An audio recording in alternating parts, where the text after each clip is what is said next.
अपघातासारख्या कोणत्याही इमर्जन्सीसाठी आता प्रवासाची रिस्क घेण्याची गरज नाही, कारण आता कणकवलीत सर्व अत्याधुनिक सुविधांनी सुसज्ज आहे डॉक्टर नागवेकर हॉस्पिटल आणि नर्सिंग होम। अत्याधुनिक ट्रॉमा केअर, अत्याधुनिक ambulance, trauma care surgeon, neurosurgeon उपलब्ध, रक्तपेढीची सुविधा, 20 किलोमीटर परिसरात ॲम्ब्युलन्सची मोफत सुविधा। डॉक्टर नागवेकर हॉस्पिटल आणि nursing home 24/7 emergency service. Mobile 9852 108 108 आणि 8803 108 108। काय बोलणार नाही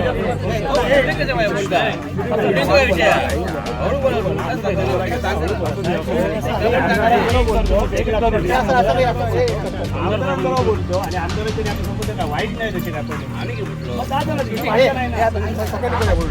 दोन मिनिटं असं नाही तुम्ही शिवसेनेच्या पक्षाच्या काम मंजूर आहे केंद्र सरकारच्या योजना आमदार निधीतून जर काम असलं असताना आम्ही तुमचा विचार पण येणार होतो एकही आमदार निधी काम मंजूर नाही।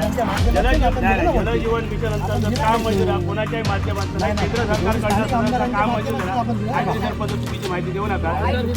वारंवार शेवटी माहिती आमदारांचा प्रश्न काय विचार मॅडमांनी भूमिपूजन केलं आमचा विरोध नव्हतो नाही काय काय इकडे आपण आता काय म्हणतात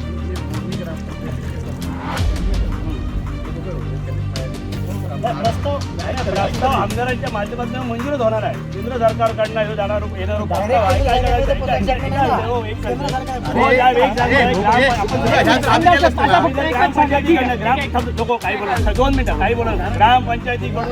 ग्रामपंचायतीकडून जर तो प्रस्ताव आपण सगळ्यांनी मिळून दिल्यानंतर सर काम मंजूर आहे शासनाकडून काम मंजूर आहे आमदाराचा पत्रही लागणार आहे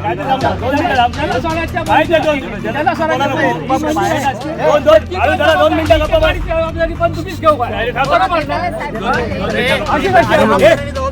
दोन मिनिटं हे बघा मॅडम काय जर काय योजनेतून मंजूर नसतात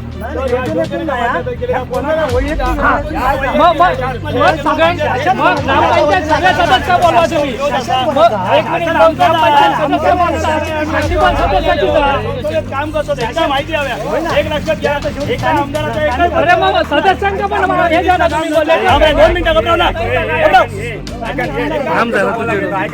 बोला घेता आमचा आवाज ओढतो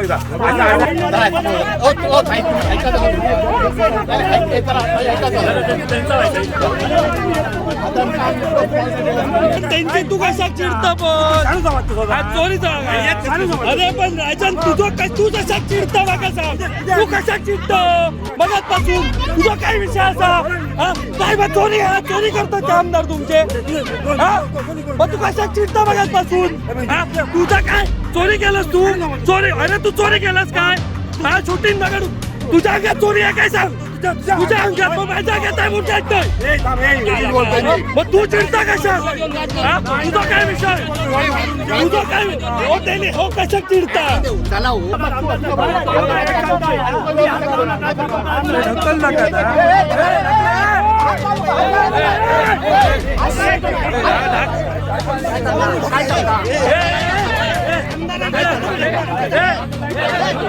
ढकल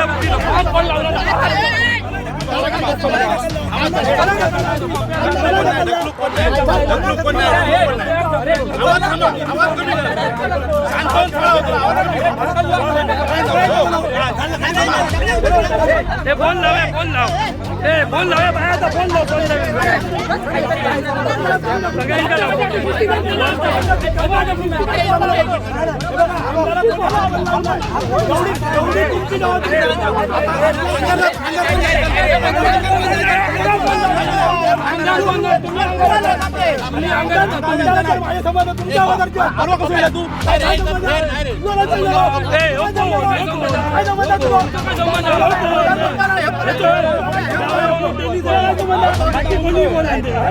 माझं काय म्हणणं बाहेरचा आपल्या गावातल्या कोळा नको तुमचा नाही आणि त्यांचा नाही आमचा तुमच्याबद्दल काय म्हणणार आहे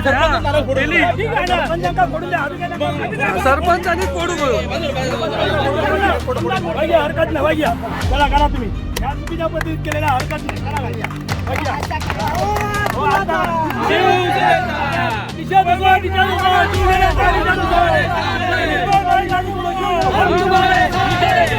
होतो, शिवसेनेचा निषेध होतो. शिवसेनेचा नाही, शिवसेना नाही, शिवसेना कायची, शिवसेना यांची.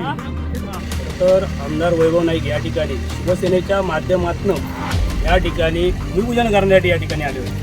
खरं तर या ठिकाणी जलजीवन मिशन अंतर्गत केंद्र स्तरावरून जो निधी प्राप्त होतो त्या निधीतून पावशी मिटकेजीवाडी, नालंगवाडी, त्याचबरोबर पावशी मिटकेजीवाडी, पेडणेकरवाडी या ठिकाणी जाण्यासाठी नळ पाणी योजनेची पाईपलाईन मंजूर आहे. फक्त पाईपलाईन मंजूर आहे. परंतु ज्या ठिकाणी आपण आता या ठिकाणी उभे आहोत त्या धनगर माळावरती आज रोजी जी मेन पाईपलाईन आहे त्यामधून पाणी या ठिकाणी पोचत नाही.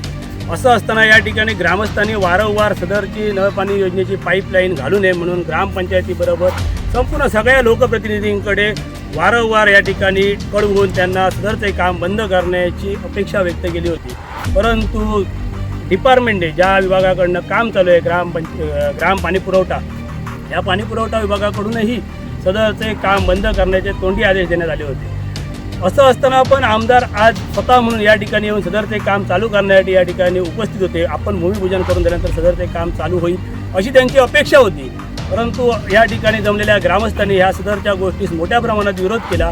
अशी परिस्थिती आमदारांवरती आली. या ठिकाणी वादंग चालू असताना ग्रामस्थ व त्या ठिकाणी आलेले लोकप्रतिनिधी किंवा राजकीय पक्षाच्या पुढाऱ्यांमध्ये वादंग चालू असताना आमदारांनी तो वादंग चालू असताना पाठीमागे गपचूप नारळ वाढून या ठिकाणचं भूमिपूजन करून अक्षरशः या ठिकाणी पळून गेले. काय बोलणार? आमदार वैभव नाईकांना मी मगाशी ज्यावेळी माजी सरपंच म्हणत होते की आमचा त्यांच्यावरती विश्वास आहे अशा प्रकारचं ज्यावेळी वक्तव्य केलं त्यावेळी मी आमदार वैभव नाईकांना आपल्या व्हिडिओत पण आलं असेल की त्यांना सांगितलं की भविष्यात तुम्ही पण हळूहळू भाजपच्याच वाटेवरती आहात किंवा भविष्यात तुम्ही हळूहळू शिंदे गटात किंवा भाजपमध्येच असणार आहात. हे ज्यावेळी मी त्यांना सांगितलं त्यावेळी त्यांनी कुचित हास्य केलं. म्हणजे यावरून असं समजतंय किंवा असं मला वाटतंय की खरं ज्याप्रमाणे राणेसाहेब बोलत आहेत की आमदार दररोज जाऊन शिंदेंच्या पायरीवरती बसतात ही वस्तुस्थिती कदाचित असू शकते किंवा ते खरं असू शकतं. तदनंतर आतमध्ये आल्यानंतर ज्यावेळी आतमध्ये मला गाडीकडे बोलवलं आणि मला एवढंच बोललं की अशा प्रकारचा विरोध केल्यामुळे आमदारांची जी प्रतिष्ठा असते किंवा स्टेटस असतो त्याच्यावरती कुठेतरी एक परिणाम होतो आणि हा परिणाम न होण्यासाठी पप्या तवटे एवढा ॲग्रेसिव्हनेस घेऊ नका.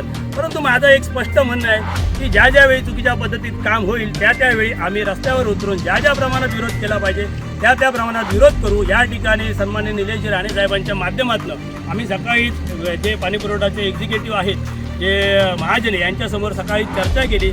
त्यांनी या ठिकाणी आम्हाला अशा प्रकारचं अभिवचन दिलं की आपण जो पुरवणी आराखडा तयार केला आहे त्या पुरवणी आराखड्यात आम्ही लवकरच या ठिकाणी टाकी घेऊ आणि जी ग्रामस्थांची होणारी गैरसोय आहे ती त्या टाकीच्या माध्यमातून ही पाईपलाईन चालू करू किंवा अन्य ठिकाणी ज्या ठिकाणी पाईपलाईनची गरज आहे त्या ठिकाणी पाईपलाईन देऊ.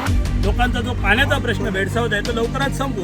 परंतु या ठिकाणी आलेल्या आमदारांचं असेल किंवा आमदारांच्या बरोबर जेवढे सगळेजण होते त्यांची एकच गोष्ट दिसत होती की जो ठेकेदार होता या ठिकाणी कोण जो असेल तो ठेकेदार त्या ठेकेदाराला वाचवण्यासाठी या ठिकाणी सर्वजण उपस्थित राहिले होते. कदाचित त्यामागे कुठच्या प्रकारचं गणित असेल हे मी सांगू शकत नाही. यामागचं इंगित काय हे मला माहीत नाही. परंतु प्रत्येक वेळी अशा प्रकारची भूमिका आमदारांना घेणं हे चुकीचं आहे. दोन्ही ठिकाणवरनं आमदारांना अक्षरशः मोठ्या प्रमाणात अगदी समोरासमोर विरोध झाला. हे खरं तर तुम्ही सगळ्या व्हिडिओतनी बघितलं असाल आणि गपचूप मग नारळ फोडून पळण्याची जी भूमिका घेतली ही कुठेतरी आमदार म्हणून त्यांना निंदनीय आहे.